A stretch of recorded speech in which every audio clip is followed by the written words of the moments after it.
विभो परमेश परात्परभूतपितः प्रणतं पतितं हतबुद्धिबलं जनतारणतारयतामितः। ये हमारा सौभाग्य होगा कि प्रयागराज महाकुंभ 2025 के शुभारंभ के लिए आदरणीय प्रधानमंत्री जी का मार्गदर्शन हम सबको प्राप्त होगा। इस दृष्टि से यहां पर पूरे युद्ध स्तर पर तैयारियां चल रही हैं। हर विभाग रुचि लेकर के केंद्र और राज्य सरकारें पूरी तत्परता के साथ इस कार्यक्रम को आगे बढ़ा रही है।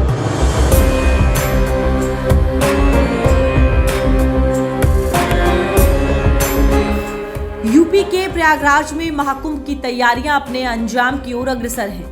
प्रयागराज तैयार है एक बार फिर से नया कीर्तिमान रचने को। तैयारियां बता रही हैं कि महाकुंभ महादिव्य होने वाला है और तैयारियों को परखने का जिम्मा खुद यूपी के सीएम योगी आदित्यनाथ ने संभाल रखा है। ये तस्वीरें प्रयागराज के सर्किट हाउस की हैं, जहां सीएम योगी ने अधिकारियों के साथ महाकुंभ 2025 के लिए चल रही तैयारियों का जायजा लिया। सीएम योगी ने प्रयागराज महाकुंभ 2025 की तैयारियों को लेकर पुलिस को संबोधित भी किया। उत्तर प्रदेश की कानून व्यवस्था को सुदृढ़ बनाने और उसके माध्यम से उत्तर प्रदेश को एक नई पहचान दिलाने के लिए जो अहर्निश प्रयास उत्तर प्रदेश पुलिस ने पिछले 7-7.5 वर्ष के अंदर किया है, इसके लिए मैं उत्तर प्रदेश पुलिस को विशेष रूप से अभिनंदन करता हूं। और 2017 में जब उत्तर प्रदेश में हमारी सरकार बनी थी, हमारे सामने चुनौतियां थी। चुनौती तीनों प्रकार की थी। जनता का विश्वास डगमगाया हुआ था। दुनिया की धारणा उत्तर प्रदेश के बारे में बहुत नकारात्मक थी। पुलिस का मनोबल गिरा हुआ था, छवि अच्छी नहीं थी। आज आप देखते होंगे बड़े नगरीय क्षेत्रों को छोड़ दें तो छोटे नगरों में जो सबसे ऊंची मीनार होगी वो पुलिस की बैरक होगी। पुलिस कर्मियों के रहने के लिए जो व्यवस्था, पुलिस हो या पीएसी के जवान हो, उनको बेहतरीन अवस्थापना सुविधा बनानी गई।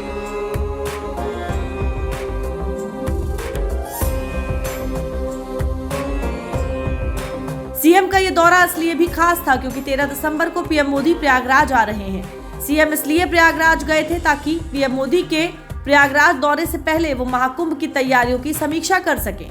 पीएम मोदी के प्रयागराज दौरे को लेकर यूपी के उप मुख्यमंत्री ब्रिजेश पाठक ने भी अपना उत्साह जाहिर किया है।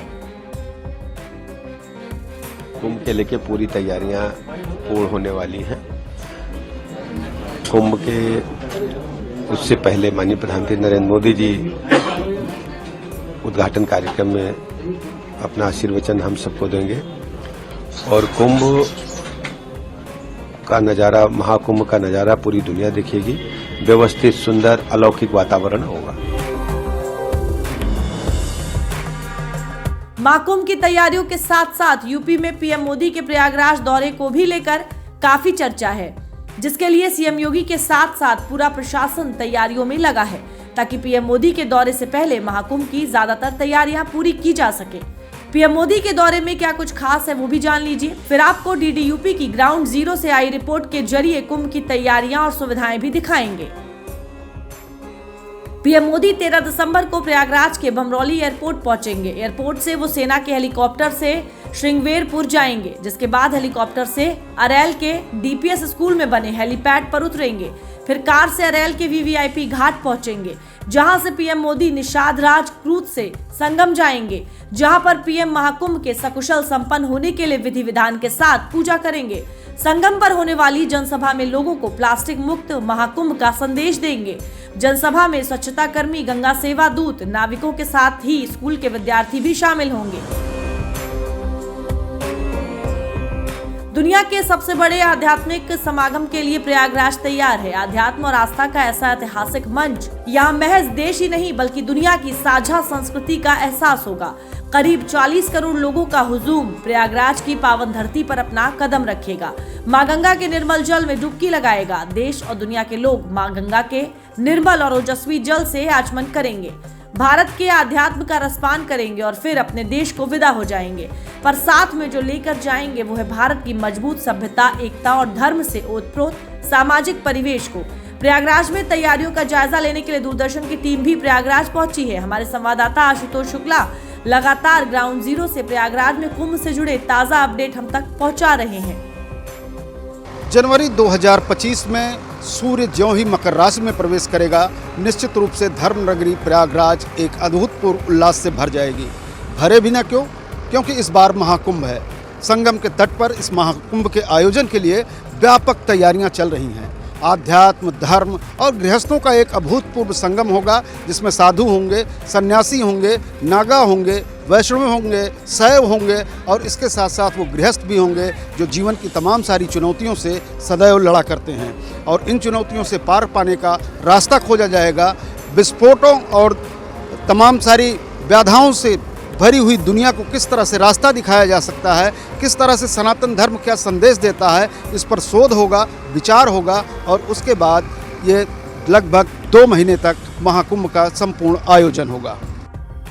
प्रयागराज में महाकुंभ की तैयारियां आखिरी चरण में हैं। महाकुंभ की भव्यता और दिव्यता को जन जन तक पहुंचाने का जिम्मा प्रसार भारती ने संभाला है।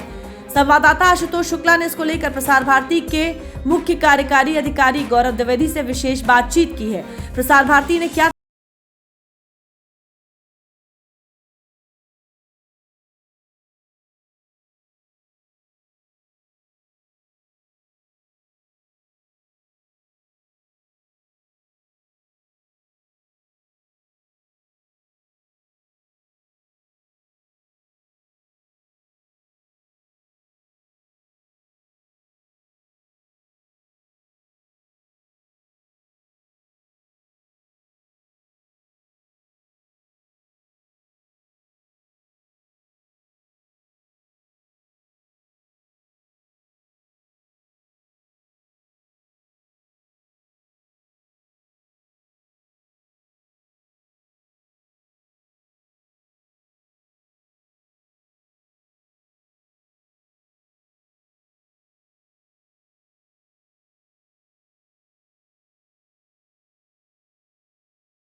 संबंधित कथाएं हैं उनके बारे में बातचीत होगी। साथ ही साथ जो लाइव अपडेट्स हैं और यदि प्रशासन की तरफ से कोई जानकारी मिलती है तो यहाँ पे जो लोग इस क्षेत्र में हैं उनको उस जानकारियाँ देने के लिए भी हमारा ये चैनल उनको सक्षम रहेगा। जो भी जानकारियाँ हम यहाँ पर कलेक्ट करेंगे उन पैकेजेस को, उन सेगमेंट्स को आगे फिर हमारे डिजिटल माध्यमों से भी हमारे अपने OTT पर जैसे जैसे परिस्थितियाँ बनेंगी लाइव या पैकेज करके हम वो भी स्ट्रीमिंग मोड में भी उपलब्ध कराएंगे। तो मेरा पूरा विश्वास है कि ऐसे लाइव इवेंट्स को करने में प्रसार भारती की टीम्स को काफ़ी उसमें विशेषज्ञता है और आने वाले दिनों में भी जनवरी के बाद लगभग 45 दिन की अवधि जब तक ये पूरा कुंभ का समय रहेगा उस समय जो लोग आएंगे वो लाभ पाएंगे और जो लोग किसी कारणवश नहीं भी आ पाते हैं तो प्रसार भारती उन तक कुंभ को उनके घर में ले करके आ सकेगा। महाकुंभ में श्रद्धालुओं को द्वादश ज्योतिर्लिंग के दर्शन भी होने वाले हैं। नगर निगम की ओर से नैनी में बनाए जा रहे शिवालय पार्क में द्वादश ज्योतिर्लिंग के दर्शन का सपना साकार होने जा रहा है। महाकुंभ से पहले ही पीएम मोदी खुद इसका लोकार्पण करेंगे। शनिवार को सीएम योगी ने भी इस पार्क का मुआयना किया। DDUP ने द्वादश ज्योतिर्लिंग के पार्क को डेवलप करने वाले प्रोजेक्ट मैनेजर से भी बात की और जाना कि शिवालय पार्क कैसा होगा। द्वादश ज्योतिर्लिंग के इस पार्क को डेवलप करने में हमारे साथ इस वक्त हैं जो है इसके प्रोजेक्ट मैनेजर सचिन सिंह। सचिन जी, क्या थीम है और किस तरीके से इसमें क्या क्या बना है? एक्चुअली ये पार्क का नाम है शिवालय पार्क और शिवालय पार्क से आप समझ सकते हो कि यहाँ पे जो भी मूर्ति या स्मारक जो भी होंगे, मॉन्यूमेंट्स होंगे, वो शंकर जी से ही रिलेटेड होंगे। और यहाँ पे टोटल 22 मॉन्यूमेंट है, 22 स्मारक है जिसमें से 12 ज्योतिर्लिंग होंगे और जो जहाँ सिचुएटेड है वहीं पे इस मंदिर में, इस पार्क में वहीं पे बन रहे हैं। और यहाँ पे आप वाटर बॉडी भी देखने को आपको मिलेगी। उस वाटर बॉडी में पानी रहेगा, आप उसमें बोटिंग कर पाओगे और वो वाटर बॉडी पूरे भारत के नक्शे के आकार की होंगी। प्लस इसमें बहुत सारी चीज़ें ऐसी होंगी जो आपको देखने को मिलेंगी, जैसे कि फन किड्स जोन है, स्केटिंग जोन है, वाटर बॉडी है, फूड कोर्ट है, ओपन एयर थिएटर भी है जिस पे अगर आपको कुछ ऑर्गेनाइज़ करना हो तो आप वहाँ पे ऑर्गेनाइज़ कर सकते हो। काफ़ी सारी चीज़ें ऐसे आपको देखने को मिलेंगी। और जो हमारा थीम है सर, वो आप देख सकते हो पूरे के पूरे स्क्रैप मटेरियल है, पूरा स्क्रैप है, कुछ भी नया नहीं है। सभी मतलब हमारा थीम ही है वेस्ट टू आर्ट। सभी हमने जो भी यूज़ किया इसमें सब वेस्ट मटेरियल है। जैसे ट्रक की बॉडी है, चेन है, गियर है, क्लच प्लेट है, लेज़र कटिंग है, काफ़ी सारी ऐसी चीज़ें हैं जो वेस्ट होती है, उससे हम लोगों ने इस मंदिर का निर्माण किया सर। महाकुंभ में श्रद्धालुओं को आकर्षित करने के लिए विशेष इंतजाम किए जा रहे हैं। राज्य सरकार से लेकर केंद्र सरकार ने भी कुंभ को ऐतिहासिक बनाने के लिए अपने खजाने खोल दिए। केंद्र सरकार ने न सिर्फ 2100 करोड़ का विशेष अनुदान स्वीकृत किया है, बल्कि इसकी पहली किस्त 1050 करोड़ भी जारी कर दी है। प्रयागराज महाकुंभ को दिव्य और भव्य बनाने के लिए जहां एक और प्रदेश सरकार ने अपनी पूरी ताकत लगा रखी है, तो वहीं केंद्र सरकार ने भी खजाने खोल दिए हैं। लगभग 5,500 करोड़ की लागत का इंतजाम पहले ही प्रदेश सरकार ने कर रखा था, लेकिन अब केंद्र सरकार ने भी 2100 करोड़ रुपए कुंभ मेला क्षेत्र को प्रदान किया है प्रदेश सरकार के माध्यम से, जिसमें से उसकी आधी रकम 1050 करोड़ रिलीज भी की जा चुकी है। ऐतिहासिक कुंभ को दिव्यता और भव्यता प्रदान करने के लिए प्रदेश सरकार और केंद्र सरकार कोई कोर कसर नहीं छोड़ना चाहती है। प्रयागराज में होने वाले महाकुंभ 2025 में आने वाले श्रद्धालुओं के लिए रेल में टेंट सिटी की भी व्यवस्था की गई है, जो 5 स्टार सुविधाओं से लैस होगा। इस टेंट सिटी के लिए दिसंबर 2023 में ही पर्यटन विभाग ने टेंडर जारी किए थे। इसमें 2000 टेंट होंगे और लोग इसकी बुकिंग करा सकते हैं। एक नजर टेंट सिटी में मिलने वाली सुविधाओं पर भी डाल लेते हैं। टेंट सिटी में 2000 टेंट होंगे। विला, सुपर डीलक्स और डीलक्स श्रेणी में अलग अलग सुविधाएं मिलेंगी। इसमें पर्यटकों और श्रद्धालुओं के लिए फूड कोर्ट, वेलनेस सेंटर, यज्ञशाला की भी व्यवस्था रहेगी। इसकी साइट पर जाकर इसकी बुकिंग करा सकते हैं। DDUP संवाददाता आशुतोष शुक्ला भी प्रयागराज में बन रहे टेंट सिटी पहुंचे और इस टेंट सिटी को बना रहे लल्लू जी एंड सन्स के प्रतिनिधि से बात कर ये जाना कि टेंट सिटी में क्या कुछ खास होगा। महाकुंभ मेले में जहां एक और साधु धूनी रमाएंगे, गृहस्थ कल्पवास करेंगे, उसके अतिरिक्त भी जो लोग यहाँ पर देश और दुनिया से विहंगम दृश्य के महाकुंभ के देखना चाहते हैं, उनके लिए भी पर्याप्त व्यवस्था की जा रही है। 5 स्टार आलीशान टेंट सिटी तैयार की जा रही है। कैनवस सिटी में इस वक्त हम खड़े हैं, जहां पर लगातार काम चल रहा है।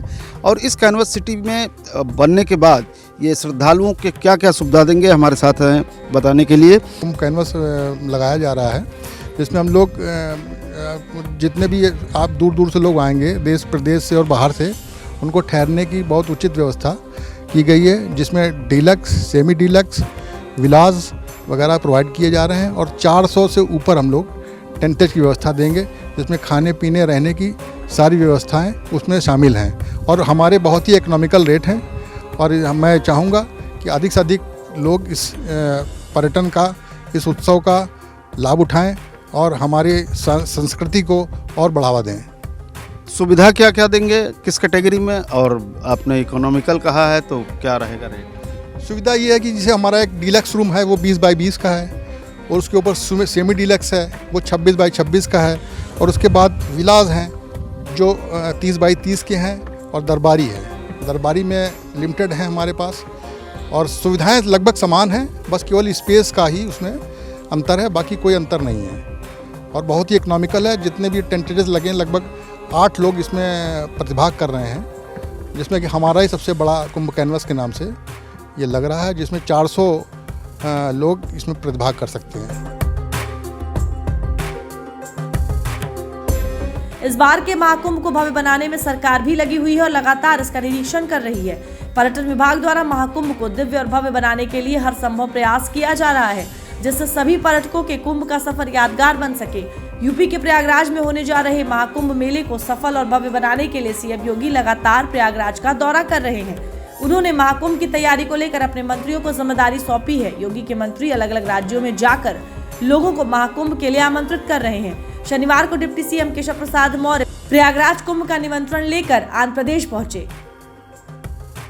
जिसका निमंत्रण लेकर के उत्तर प्रदेश सरकार की ओर से आज मैं और हमारे वरिष्ठ नेता सिद्धार्थनाथ सिंह जी दोनों लोग आंध्र प्रदेश आए, और यहाँ के मुख्यमंत्री श्री चंद्रबाबू नायडू जी और संपूर्ण मंत्री परिषद को, और इनके माध्यम से सभी जनप्रतिनिधियों को, सभी जनता जनार्दन को प्रयागराज के कुंभ में जो 13 जनवरी से 25 फरवरी तक चलेगा उसमें आने के लिए आमंत्रित किया है। कुंभ मेले में ऐसी उम्मीद है हम लोगों को कि लगभग 40 करोड़ लोग प्रयागराज कुंभ में डुबकी लगाने के लिए आए। हमारी सरकार की ओर से यह भी आग्रह किया गया है सभी राज्य सरकारों से कि आप लोग अगर चाहो तो अपने राज्य का कैंप वहां पर स्थापित कर सकते हो, और सरकार जो हमारी है उत्तर प्रदेश सरकार उनको वह सारी सुविधाएं वहां उपलब्ध कराने का काम करेगी।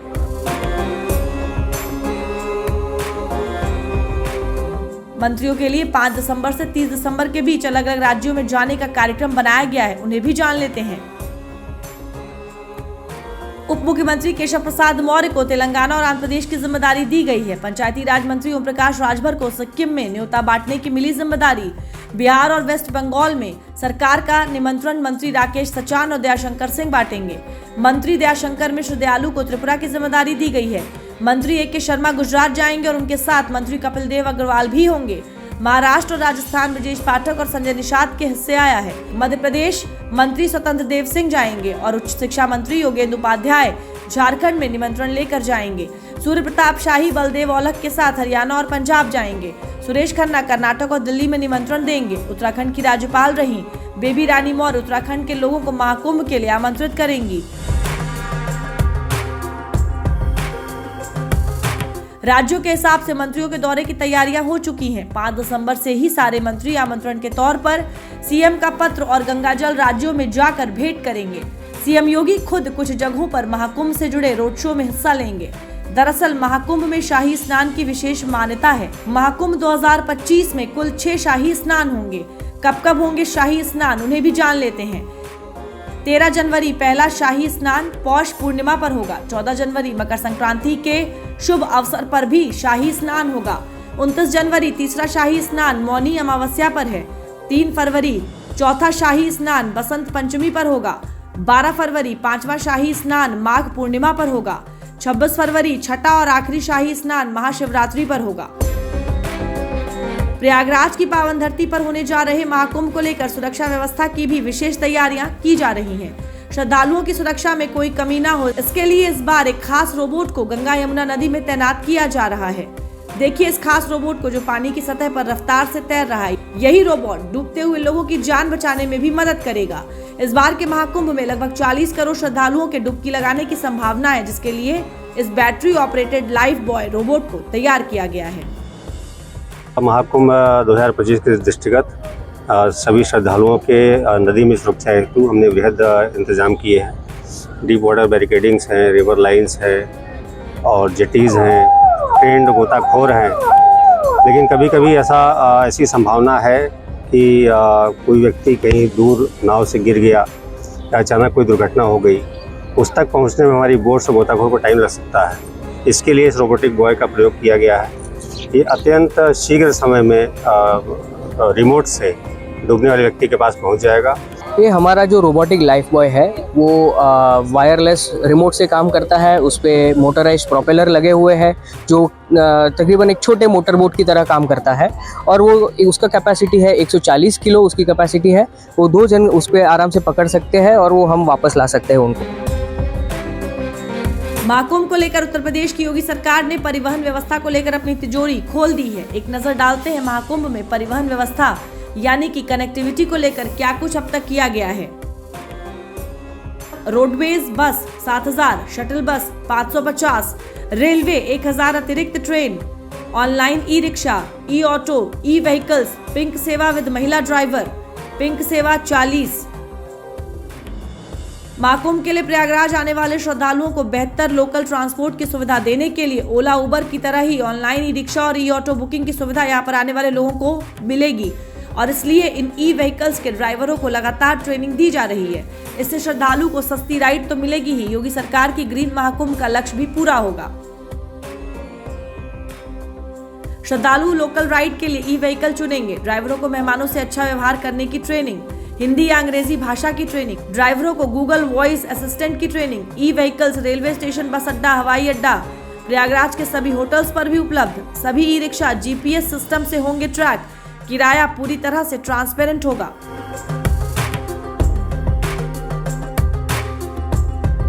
महाकुंभ की महापरिवहन व्यवस्था को लेकर लगातार तैयारियां जारी हैं ताकि देश के किसी भी कोने से किसी भी इंसान को महाकुंभ तक पहुंचने में दिक्कत ना हो। इसीलिए इस समय देश का हर राज्य अपने यहाँ परिवहन को लेकर लगातार काम कर रहा है ताकि 12 साल बाद लगने वाले इस महाकुंभ में शामिल होने से कोई भी न छूटे। महाकुंभ में महाव्यापार भी होने वाला है। मेला क्षेत्र इसके लिए सज संवर कर तैयार हो रहा है। मेला प्राधिकरण ने तय किया बड़ा लक्ष्य, 10,000 से ज्यादा दुकानों का होगा टेंडर। आस्था के 45 दिन में 1 लाख करोड़ के व्यापार की उम्मीद। कचौड़ी की एक प्लेट की कीमत 30 रुपए से बेचने के लिए 30 बाई 30 फीट की जमीन का किराया क्या हो सकता है? आप सोच रहे होंगे बहुत ज्यादा 2 से 5 लाख, पर नहीं, आप पकड़ नहीं पाए। इस 30 बाई 30 फीट की दुकान का किराया 92 लाख होने वाला है। ये कचौड़ी की दुकान महाकुंभ में लग रही है। 30 बाई 30 फीट की दुकान की जमीन, कचौड़ी की दुकान का किराया 92 लाख, माला बेचने की दुकान का किराया 16 लाख, लड्डू दुकान का किराया 75 लाख। लगभग 4000 हेक्टेयर में लगेगा मेला। 13 किलोमीटर लंबा रिवर फ्रंट बन रहा है। मेला प्राधिकरण ने भी अपने कई तरह के लक्ष्य तय किए हैं ताकि दुनिया को दिखाया जा सके उत्तर प्रदेश अब एक बड़ा धार्मिक पर्यटन प्रदेश के रूप में उभरने के लिए तैयार है। मेला प्राधिकरण का लक्ष्य 10,000 दुकानों का टेंडर। 2019 के कुंभ में 5,721 आवेदन आए थे। 2012 के महाकुंभ में 2,000 आवेदन। Website www.mklns.upsdc.gov.in। 13 जनवरी से प्रयागराज में शुरू होने वाले महाकुंभ के लिए जमीनों का आवंटन शुरू हो चुका है। एक एक जमीन की कीमत कई लाख रुपयों में है। जिनकी लोकेशन प्राइम है वो और अधिक महंगी। 40 करोड़ लोगों के आने की उम्मीद से दुकानदार उत्साहित हैं। सब मेला क्षेत्र में दुकान चाहते हैं। वो जानते हैं कि महाकुंभ के 45 दिन उनकी तकदीर बदल सकता है। 40 करोड़ श्रद्धालु आएंगे और अगर एक श्रद्धालु 500 रुपए भी खर्च करता है तो 20,000 करोड़ हो जाता है, जबकि करोड़ों लोग ऐसे होंगे जो उससे कई गुना ज्यादा खर्च करेंगे। देश के अर्थशास्त्री कहते हैं भले ही सरकार को सीधे राजस्व न मिले पर परोक्ष रूप से उनके खाते में बड़ी रकम जमा हो जाती है। अनुमान 45,000 परिवारों को मिलेगा रोजगार। मैनेजमेंट ट्रेनिंग, नाविकों, tour guide, street vendor, taxi driver, नाविकों को नौकायन के अलावा रिवर गाइड की ट्रेनिंग। आसपास के धार्मिक स्थलों को बेहतर करना। बनारस, अयोध्या, मथुरा, विंध्यवासिनी धाम पर्यटन को बढ़ावा। महाकुंभ को दिव्य और भव्य बनाने के लिए प्रशासन और सरकार के साथ देश के युवा भी लगे हुए हैं। देश के युवा किस तरह अपनी प्रतिभा से महाकुंभ में अपनी भागीदारी सुनिश्चित कर रहे हैं, डीडीयूपी की टीम ने करीब से जाना। महाकुंभ 2025 को दिव्यता और भव्यता प्रदान करने के लिए सिर्फ प्रशासन ने ही नहीं कमर कसी है, बल्कि वो युवा जो कला प्रेमी हैं, साथ में कला के विद्यार्थी भी हैं, वो भी यहाँ पर लगे हुए हैं। कतार में लगे हुई उस ग्रीन बेल्ट के तमाम सारे पौधों पर ये चित्रकारी कर रहे हैं। क्या नाम है आपका? आकांक्षा दुबे। आकांक्षा, क्या कर रही हैं? ये आर्ट कर रहे थे, वारली आर्ट है पेड़ पे। ये आप कैसे कर रही हैं, मतलब क्या सहायता आपको मिली? वो हम लोग की यूनिवर्सिटी के सेंट्रल में आया ना, बीएफए वालों को, सारे डिपार्टमेंट वालों को मिला है कि जो वॉल पेंटिंग करना है वो हम लोग के डिपार्टमेंट वालों को मिला है, तो फिर हम लोग को पेंट करना है ट्री पे और वॉल्स पे। लेकिन फीलिंग्स क्या हैं? महाकुंभ है, उसमें आपको पार्टिसिपेट इस तरह से करने को मिल रहा है, कैसा लगता है ये? अच्छा लग रहा है, पेंट करने में मज़ा आ रहा है। मैंने अभी मतलब पिकॉक बनाया है और फ्लावर मतलब कमल बनाया है, और अभी ये मैं बना रही हूँ, जो कि मुझे बहुत अच्छा लग रहा है बनाते हुए। बहुत अच्छा फील हो रहा है कि मैं अपना मतलब अपने हॉबी को भी प्रेजेंट कर रही हूँ अपने, मतलब मुझे बहुत अच्छा लग रहा है, मैं बता नहीं सकती। महाकुंभ में महज 36 दिन बचे हैं। महाव्यापार के सिर्फ 36 दिन, दुनिया के स्वागत के इंतजार के 36 दिन, बस 36 दिन बाकी हैं। यूपी के प्रयागराज में इतिहास के रचे जाने में, प्रयागराज में इतिहास लिखे जाने की पटकथा लिखी जा चुकी है।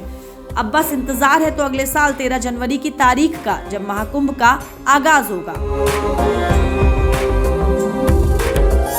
प्रयागराज महाकुंभ को दिव्य और भव्य बनाने के लिए जहां एक ओर प्रदेश सरकार लगी हुई है, तो वहीं केंद्र सरकार ने भी अपने खजाने खोल दिए हैं। लगभग 5,500 करोड़ की योजना पहले से प्रदेश सरकार ने व्यवस्था कर रखी थी, लेकिन प्रदेश सरकार की मांग पर 2100 करोड़ रुपए फिर से जो है उत्तर प्रदेश सरकार को प्रदान किए गए हैं महाकुंभ के लिए, जिसमें से 1050 करोड़ जो है वो रिलीज़ भी कर दिया गया है। और महाकुंभ में विस्तृत तैयारियों के लिए पैसे की कोई कमी नहीं है, चाहे केंद्र सरकार हो चाहे प्रदेश सरकार, दोनों युद्ध स्तर पर यहाँ पर दिव्य और भव्य कुंभ के आयोजन में लगी हुई हैं। कैमरामैन विवेक के साथ आशुतोष शुक्ला, डीडी न्यूज़, प्रयागराज।